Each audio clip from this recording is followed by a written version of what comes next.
All right, it's just Blane and Courtney Pearl right here with a show called Parallel Frequencies, I guess. Is that what we're rolling with, Courtney? Who we're rolling with. I love it. I love. I love it. And there wasn't another one out there named Parallel Frequencies.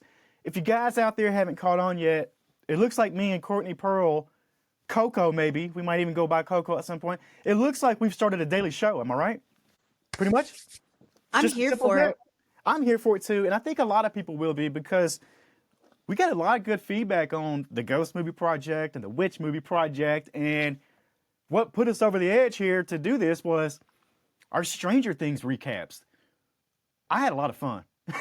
I'm not gonna lie. I had a lot of fun watching 38 hours of Stranger Things or whatever it was, and then talking about it with you because there's not a better show out there to me. There might be, but we'll get into that later. But to me, this one is incredible. Get to watch our favorite shows and then chit chat about it, and that's a job.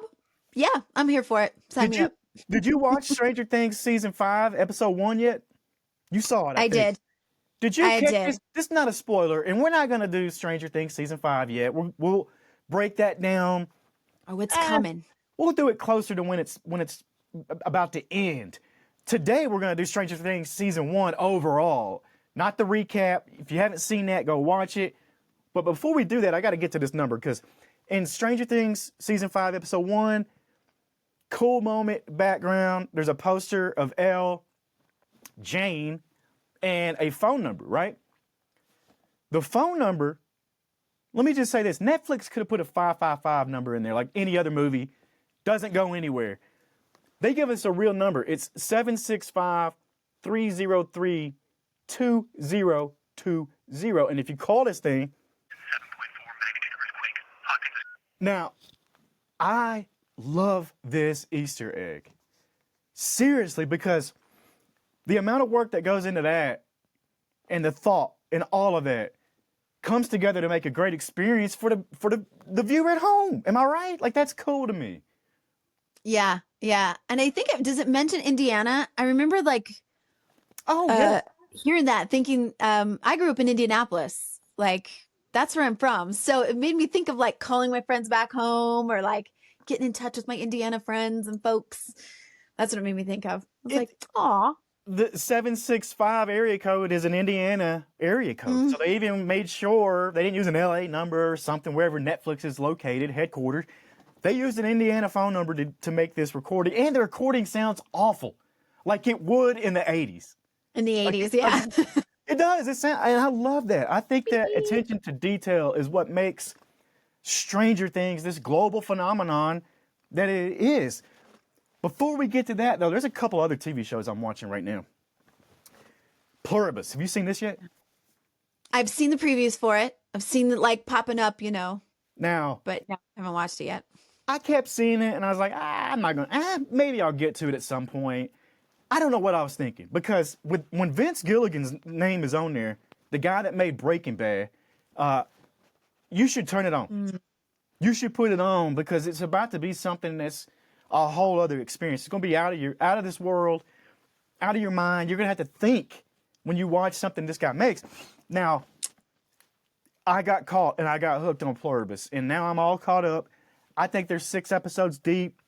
You haven't seen it yet, but I'm going to tell you right now, and anybody out there listening, we are going to talk about this show. Me and you are going to break this thing down. It's on my list. Yeah. It's an incredible watch. You guys got to check it out. It's on Apple TV. My other favorite show right now, I keep saying this is Stranger Things for adults. And I know that sounds crazy because if you watch Stranger Things, it'll shake you up, man. It'll get you scared a little bit, and it'll make your neck tingle or whatever Will Byers happens, Yeah, that.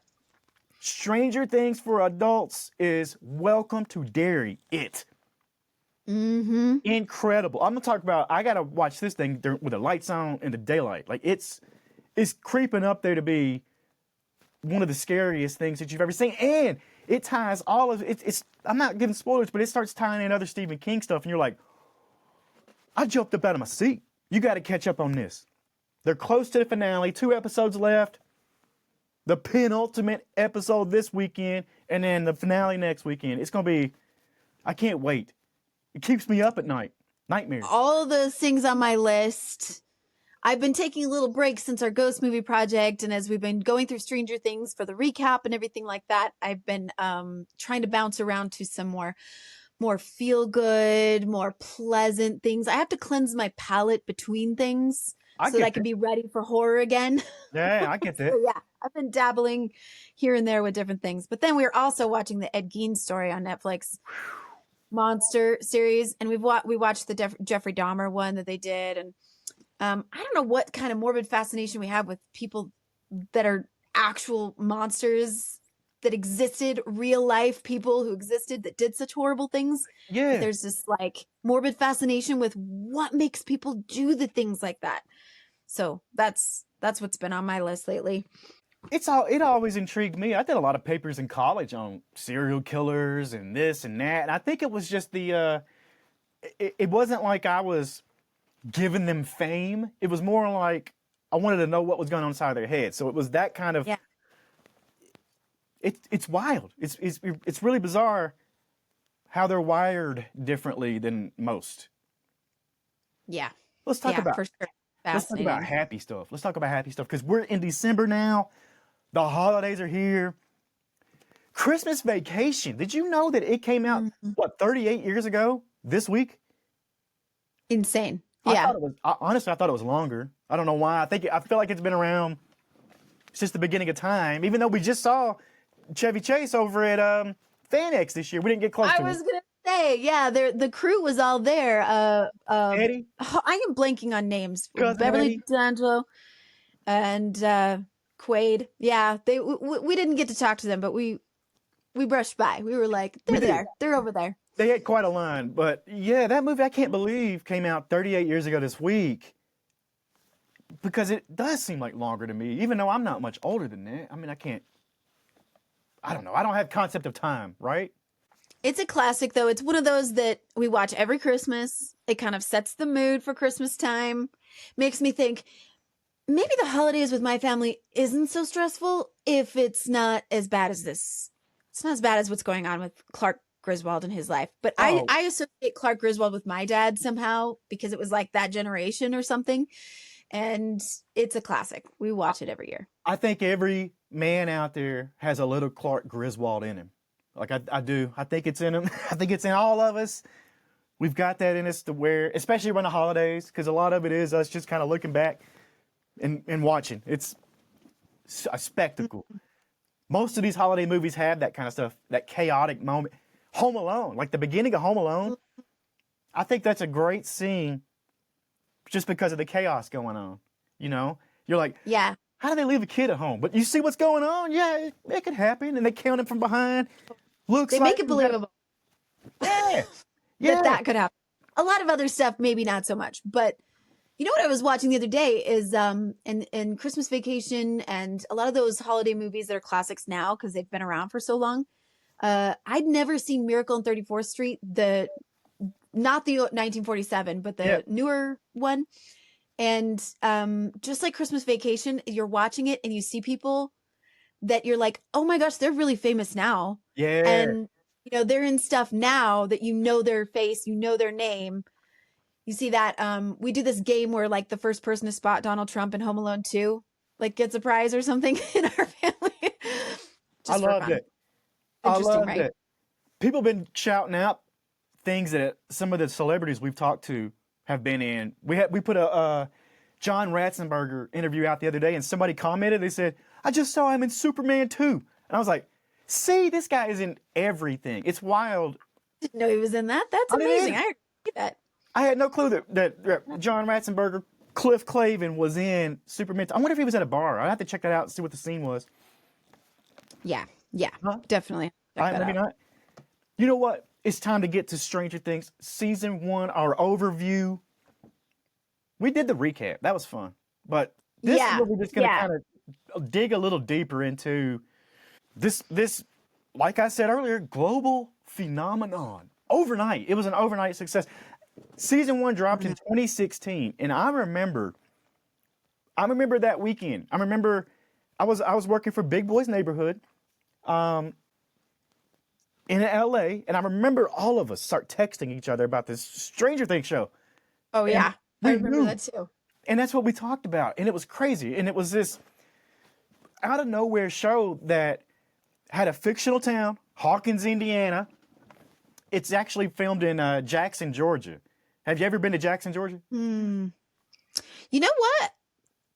I'm not sure. I've spent some time in my childhood, but again, I grew up in Indianapolis, and so we went down to Alabama, Florida when I was a kid for vacations and stuff. So I'm not exactly sure which area we were in, but I remember what it looked like. I Yeah. remember the landscape, and really, I mean, other than like when you get into like the marshes of Florida and like that kind of look, it's still very reminiscent of my childhood in Indianapolis. Like I still look at it and say that feels like my childhood.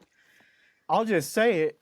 If you haven't been to Jackson, Georgia, but you've been to any small town suburb in the 80s, you've been to Jackson, Georgia, because that's what it was. It looked so familiar to all of us until Will Byers vanishes.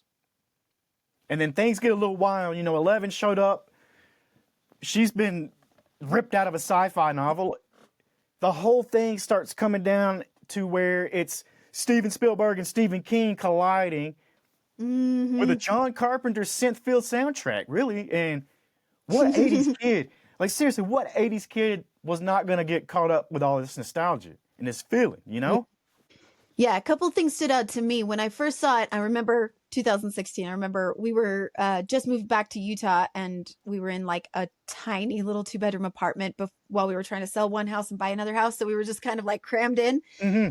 So there's not much to do. I was there with a 2-year-old taking care of my son most of the time. And yeah, and then that show came on. I was like, yes, something to watch. Like I was excited. And my first thought was very reminiscent of my favorite show, X-Files. Yeah. I was like, okay, we're talking about weird paranormal things. I'm loving this, the vibe. And rewatching it for the recap too, the same thing that struck me was, that 80s nostalgia, everything. They did such a good job of not making it kitschy 80s. Like, Mhm. I know you watch like Meet the Goldbergs, sitcom, and they really kind of like play up the 80s. I mean, everything's a little bit brighter and a little bit more like big hair, Yeah. and they really play it up, kind of like if you were to have an 80s party and everybody dresses up. So they really go all out. This show didn't do that. It was very much like, okay, this is familiar to me. Joy Spires' home with Yep. the wood paneling and the old couches. Hopper's asleep on his like old, what is that, like knitted couch? Yeah. You get the Has rotary those like phone. feelings. Rotary Yeah. phones. I mean, you know what? The Duffer Brothers, they're the ones who created this whole thing. We didn't really talk about the Duffer Brothers in our recaps or anything, but they are the genius minds behind this. And they pitched this show as Stephen King meets Steven Spielberg. It's a mix of horror and heart. Really, the nostalgia. They knew what they were doing. They knew how to tap into my age. I'll say my age because I'm not going to put yours out there. But they knew how to tap into that what we liked. I even joked with my wife the other day. I said, you know what? There's going to be a Stranger Things remake in like 2050, and it's going to be set in 2020. And it's going to hit the same way. But this show did hit other people, other genres of people. Demographic. It did hit other age groups. Yeah. So I don't think that is the only thing that kept it popular was the nostalgia, because there's other people that are outside of my age range, both older and younger, who both love this show. So Yeah. it's one of those things. It's like a phenomenon. That's the only word I can come up with. Yeah. It hit at the right time where people were looking at the 80s as kind of, vintage. Like it's, something that throws back and kind of circles back to the same fashions and things like that. So I think when it started up, people were like, oh yeah, 80s vintage. They liked that. And they, if they do a remake and they talk and it goes back to 2020, at least they won't have to work as hard to have the different characters and groups that are always doing different things to communicate with one another. Yeah, right.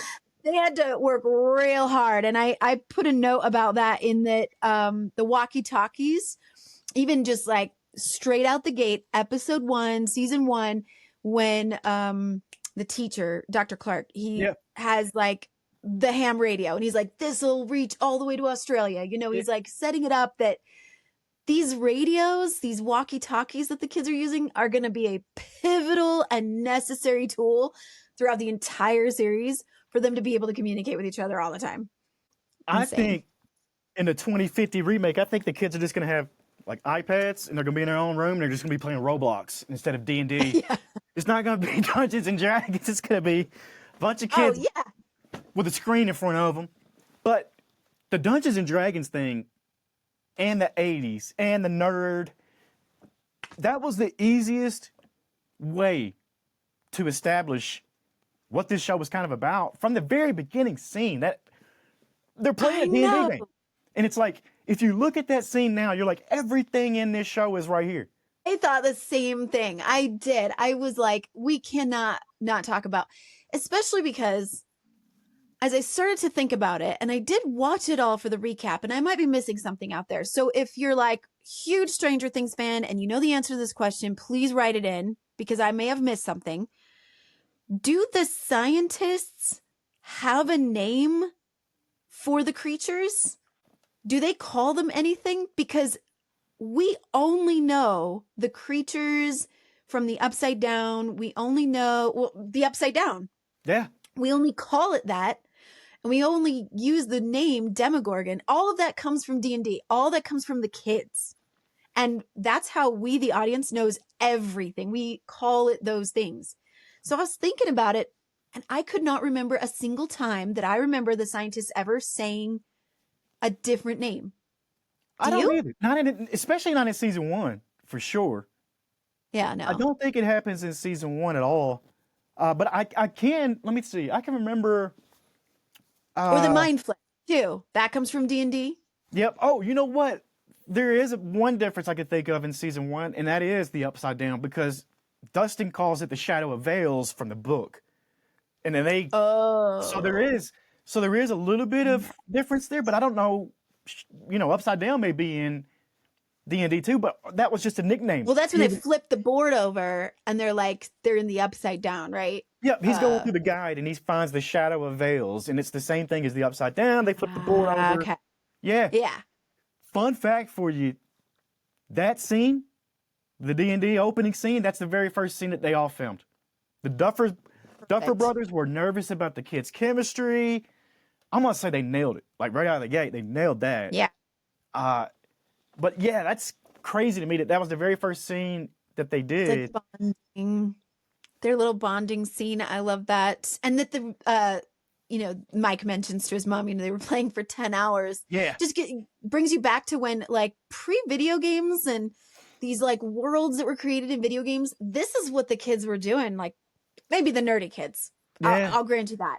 But that you could play a game like that with your friends for 10 hours straight. How fun. I wish I had played D&D and I've never played it, but it sounds so fun. Hey, we can get a D&D group together. Why don't we do that? Yeah. Somebody needs to teach me how to play. I love the callbacks to folklore and mythology. Obviously, I'm super into that stuff. If you listen to Practically Magic or, any of my other stuff, you know that that's like a huge thing for me. So in Celtic folklore, there being a lot of references to the Anuvan or the other world, which is in that realm, in that folklore, you can literally be walking in the forest, walking anywhere, even like arrive on an island from a boat. And without even knowing it, you can step into another world where time and space is different. And so when I first saw this show, probably way back in 2016, when I first saw it, that was what came to my mind, was the Upside Down being a place that somehow exists in the same place as the present world we understand, but it's just not quite there. Yeah.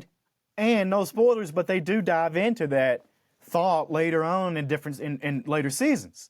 So it does kind of play into it. I love that aspect. It goes with your mind too, because you're like, wait, so how is this existing in the same reality? And yet, like, so when the creature took Will, where did it come from, and then where did it go, and how does it exist in the real world and also in the upside down without going through? Where's the portal? Where's the it just makes you question everything. What about the D&D game? Did you see that had real life relations to one another? Demogorgon, is that a real thing? Like, what is that? What are the demons that they did encounter? Are there real life, alternatives to that? So I want to hear some of that from your perspective. Well, I mean, to that point, in the rewatch, it's so interesting to go back and rewatch it now that you've seen like all the way up to, like I said, we watched season 5, episode 1. Like we're way beyond all of this. So to go back and do episode 1 of season 1 and watch Will, tiny little baby Will with his cute little eyes and his cute little bowl haircut. It's so cute. They're facing the Demogorgon, right? In that game that you talked about. And and it's Will who has to roll the dice, and either he has to do a 13 or more if he's going to fireball it, or he could have cast a protection spell. But he rolls the dice, they lose it, and then the last thing he says to Mike before he bikes away, and then of course he's going to be disappeared after that. But he says, I rolled a 7, the Demogorgon got me. And man, rewatching it now, knowing everything that happens, it was just like, oh my gosh, they just like told the whole story right there in the first scene. They did. Incredible. They really did. It's fascinating to me how humans use demons to explain the unknown. It's the same thing here in Hawkins, the Upside Down. It's the unknown. Another thing about the Upside Down and you saying it was all in the same place, it reminds me of like time travel movies, trying to figure out, well, what about this? And then it does make you ask a bunch of questions. There's some laws of physics broken. I think that's the fun of it though, right? Yeah, and we see this so much in so many different storytelling. The Wizard of Oz, right? Like, where is Oz? You somehow it's a different place, but it's not. I mean, that's the stories that we've been telling for centuries. I mean, that's why I love the folklore and where that comes back to that, because like you could just walk through a doorway, or you could walk through anything and end up in another world and not even know it, right? But but the thing that I notice about those stories is, and like the Wizard of Oz, is someone will have a whole adventure, live a whole, the Chronicles of Narnia, just thought of another one, have a whole adventure, have a whole lifetime, have a whole, hero's journey. But then when they make it back to their regular life or the regular world, it's been like an hour. Yeah. Like time and space don't necessarily follow the same rules in different places. I haven't seen that yet with the Upside Down in Stranger Things. As far as I know, time exists the same. Yeah.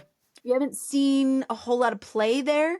But could you imagine if they did? Can you imagine how the series, like how that would have gone if they had been like having these whole adventures with Vecna and like the Upside Down and everything going on there, and then come back and something that they did there impacts something in the future. You might be in the real world. You might be onto something, because think about this, and I'm not sure if this happened all in season 1, but I know there are multiple references to the movie Back to the Future in Stranger Things.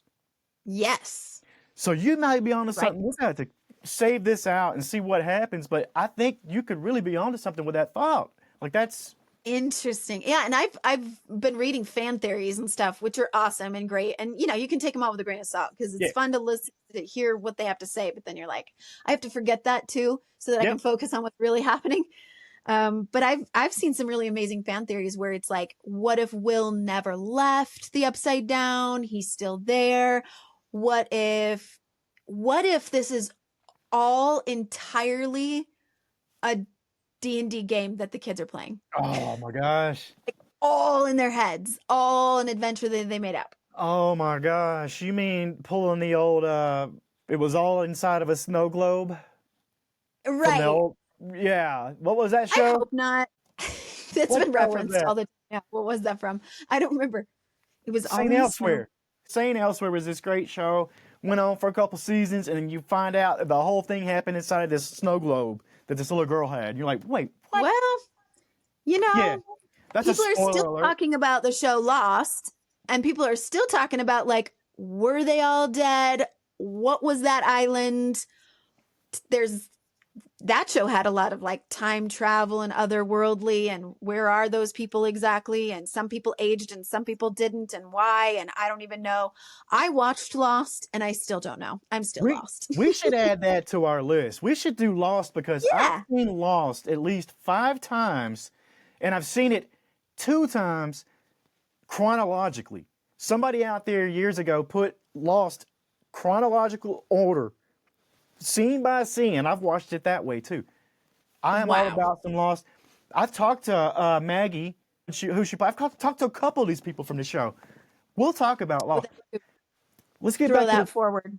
let's get back to the Stranger Things one. Have you ever had an experience where you went through a portal or something like that, like you're talking about?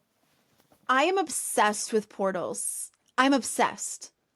I truly believe that there is an energetic shift that happens when we walk through any kind of portal. And I mean doorways. Mm. I don't know if I've shown you, but I have a series of paintings that I did that's not finished. It's in a process. But I took so many pictures of doorways, archways, bridges, staircases when I went on my pilgrimage in England. Yeah. Okay. Obsessed with portals, and I call it Portals, my series of paintings that I did, because truly, and this isn't just Celtic folklore, but this is, across the board. I'm sure you can go into every culture and find some references to portals, to doorways, to crossing a river being a barrier, right? Mm. Anything that's a barrier, that means you're crossing from one realm into another. And I mean, why does it happen neurologically? What happens in our brain when we walk from one room to another? Say you're going from the living room to the kitchen. You walk in there and you go, why was I here? Yeah. What was it that I was getting? Why does that happen? Think about it. You walked through a doorway. You walked through a portal. You walked through a space where one space was meant for something and that space is meant for something else. And your brain completely shifts. That's real. That's not like magical, Hollywood, whatever. That's real. You got me. Right? I usually chalk it up to ADHD, but you got me thinking now, like maybe There's it's not. something no, they've studied it too. I mean, there's something neurological that happens where your brain has a certain frequency that it's on when it's in a room for a purpose. Like if you're in the kitchen, your purpose there is to cook and to eat food and whatever. Yeah. But when you walk into a living room, your brain shifts because the purpose of that room is different. So if you were walking into the living room to get your phone or something, but you were in the kitchen when you thought of it, you have to go back to the kitchen to remember what it was that you were trying to get. Yeah.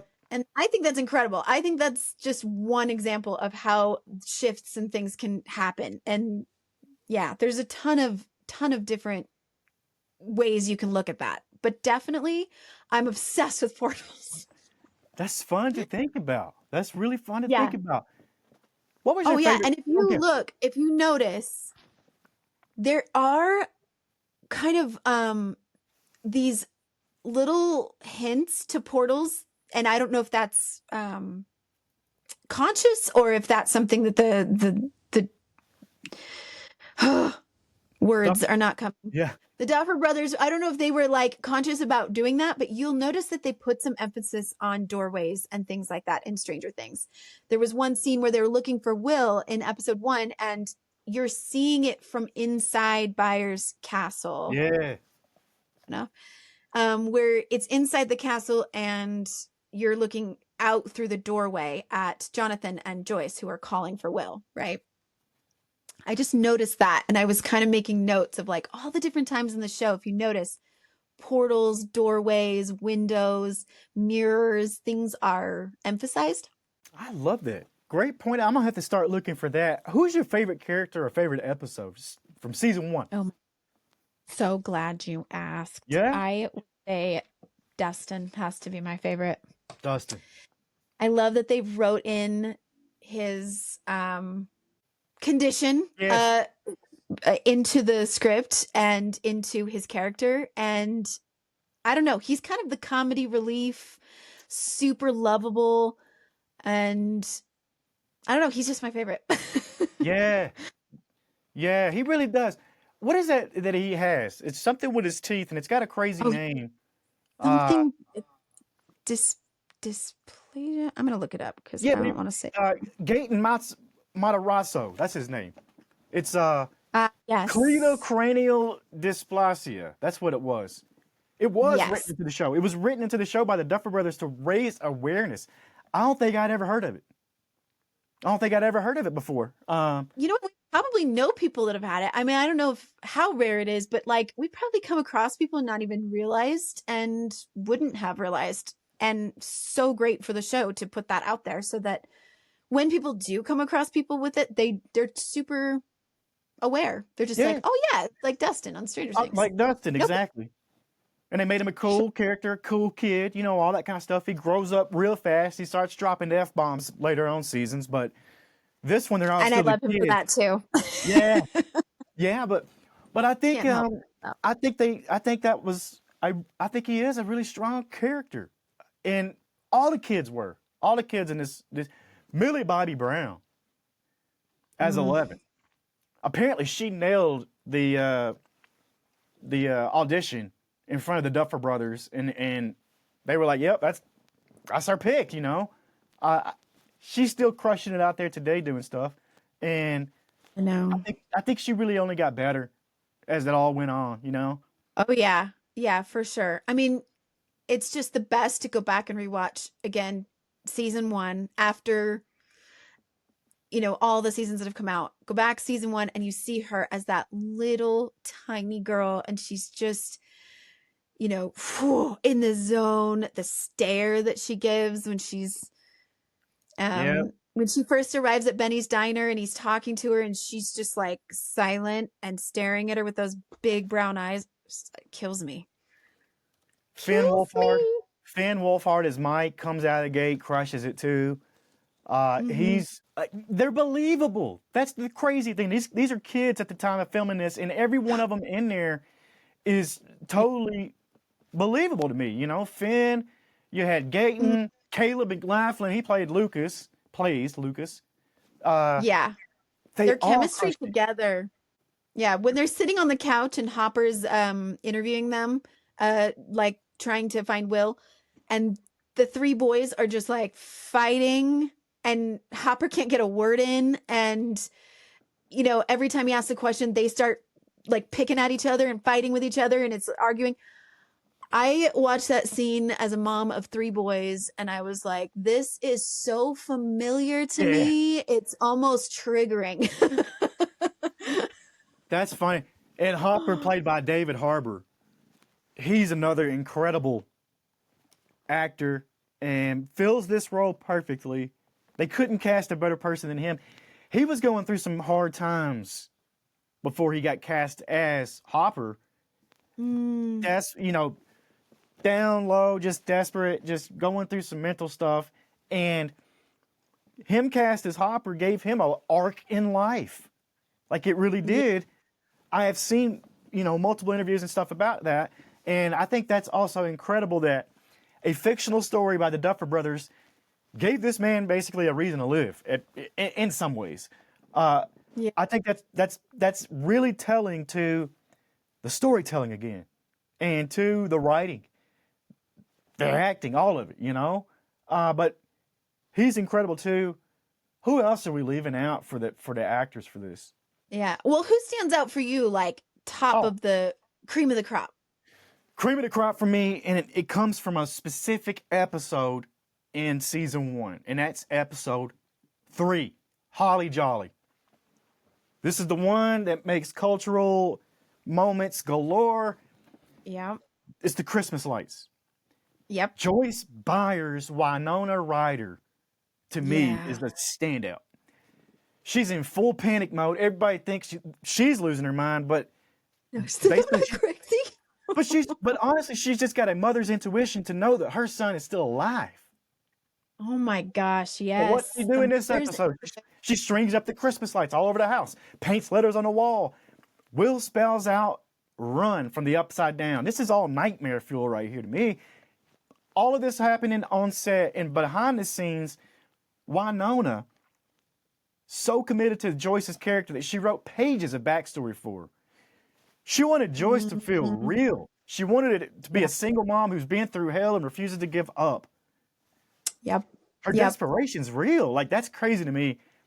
This episode also gave us a great hashtag. Hashtag justice for Barb. Became I a know. cultural meme phenomenon here because I Barb disappears. You know, it's wild. But yeah, Winona to me crushed this season. And I think she Yeah. rubbed off on everybody else too. I think it really did. When you got somebody over there writing pages of backstory, it would be hard for you as a young actor wanting to maybe do this for a career to not look across there and say, huh, I better learn from her. Yeah. Yeah, she really gives and again, this isn't just her, it's the whole vibe of the show, I think, is realistic in that as a single mom trying to raise these boys, trying to work enough to, so they can survive. I mean, you just feel it. You feel the exhaustion Yep. and the realness. I mean, she's not I don't know, she's not all dolled up. She definitely is like this mom. You get this vibe that she's like the real mom, like the real single mom trying to make it work. And it gives me this throwback to I love sitcoms. I know you do too. Oh, I yeah. can't help myself. But it gives me Roseanne. Roseanne was my favorite Oh, yeah. my favorite sitcom growing up. But I loved that they didn't pretty anything up. Do you know what I mean? Like they showed a real American lower middle class family, like Yeah. trying to survive one bill at a time, just trying to make their bills that month, kind of a family. Yeah. And that's kind of the vibe I got. Like Joyce and Jonathan, the whole reason that they didn't know Will was missing until the next morning was because Joyce was working a shift and Jonathan decided to work a shift too. And she gets mad at him because she's like, we're not supposed to work shifts at the same time. And he's like, I'm just trying to earn some more money. And you just feel it. You feel it. It's real. That desperation with fighting monsters makes this place almost miserable. But at the same time, we want to be there. We want to be in Hawkins. Like we as a viewer, Salt of the earth, people. Yeah, as a viewer, you want to help somehow. You want to get in the Hawkins and you want to help. You feel like you're a fly on the wall watching this stuff happen, and you're like, oh my gosh, no, you got to do this. But I think that's part of it. That's part of the whole appeal is that you feel like you're a part of it. We put ourselves into the posters for the recap, and I look at those and I'm like, it looks like we were in the show. Yeah, I'm not sure it even really looks like me, but I'll go with it. Not me either, but yeah, but like it's close enough. Yeah, those iconic things. The Eggo waffles, and Eleven's obsession with Eggo waffles. I totally relate. I think I had an obsession with Eggo waffles when I was that age too. Yep. So relatable while also being just an absolute break from reality completely. Oh yeah. And we didn't get into some of the other characters, but they become more prominent in the other seasons. And I think we should do this for season 2, 3, and 4. What do you think? Yeah, absolutely. And then we could talk about Nancy, Jonathan, Joe Keery's Steve. What a flip in an arc of a character. One of the biggest flips. Right, was not likable in season 1. And now, I'm like, what a jerk. By season 5, you're like, oh my God, everybody's bowing down to this guy, But it doesn't take long to see this incredible arc. I think it's one of the craziest arcs in a TV character's history, really, to see him go from what he is in season 1, and we won't spoil the rest of it, but yeah, I want to get into him a little bit deeper. But Stranger Things season 1, like, it's one more time, cultural phenomenon, once in a lifetime, call it all of those things. You know, we hear that a lot these days too, once in a lifetime, but this might have actually been one of those that doesn't come around very often. It doesn't come around that a show can make you feel this way. And you know what? It doesn't come around where I talk about a show for this long. So that you can have conversations last almost an hour for just one season. And that's why we wanted to do this deep dive into it. Not just so that you can learn about the show. You know, listeners, we know you've seen it. We don't want to like do that for you, but I am hoping people will give us their stuff. Like, I want to hear their favorite characters and why. I want to hear their thoughts. I want an answer to my question whether or not the scientists actually named the creatures themselves. And I have one more question for fans. Because we're talking about season 1, I want to know, because we know what happens later, right? And I'm if you don't, I'm spoiling something, so just FYI. So we know that Vecna or One or Henry gets pushed into that other dimension. He's in that other dimension we call the Upside Down, right? I want to know, were the monsters like the Demogorgon already there when he got there? Or are they somehow his creation? And if they were already there, is he just using his powers to get into all their minds and use them to his will? Is that what's happening? Because I'm not totally clear on that, and I want listeners to write in. I want to know what you know. Give me your stuff. I love that. I'll throw a theory out there for you right now, since the Duffer Brothers love to pull from all the other 80s stuff and all that. Maybe, just maybe, Vecna is similar to Pennywise the Clown from It, and he feeds off the fear. And D&D Demogorgons and all that stuff, that would be the biggest fear of those kids. That's their biggest thing in their life. So maybe he's got some similar powers to Pennywise.